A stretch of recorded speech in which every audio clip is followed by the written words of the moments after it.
Tapi Ustadz, di bulan Ramadan 10 malam terakhir begitu mulia. Saya sendiri hendak beriktikaf di masjid di kota Banda Aceh. Namun orang tua saya menyuruh saya untuk pulang ke kampung di malam 10 terakhir puasa.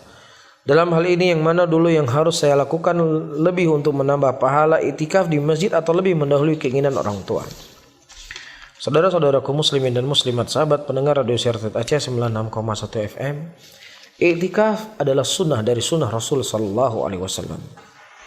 Dan taat kepada orang tua dari perkara-perkara yang ma'ruf adalah wajib.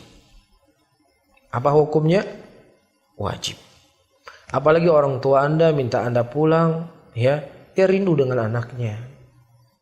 Ya, mungkin nanti kalau seandainya dia pulang mendekati Ramadan, mendekati Lebaran, mungkin dia hanya seminggu di kampung. Setelahnya mungkin dia akan kuliah. Ya, mungkin orang tuanya butuh bantuan anaknya untuk bisa membantu dia di rumah. Maka tentunya kewajiban itu harus lebih dikedepankan daripada perkara yang sunnah. Jelas ya? Dan tidak masalah untuk Anda misalnya menawarkan diri kepada kedua orang tua, ibu atau bapak, boleh enggak mungkin saya pulang di puasa ke-27, saya ingin iktikaf. Kalau memang orang tua antum ridho, silakan antum iktikaf. Tapi kalau seandainya orang tua antum tidak rela dan tidak ridho, nah pulang, ibu rindu sama kamu, kita pulang. Ya, insya Allah apa yang telah kita niatkan untuk iktikaf, mudah-mudahan itu telah dicatat oleh Allah Subhanahu wa Ta'ala sebagai sebuah amalan yang sempurna.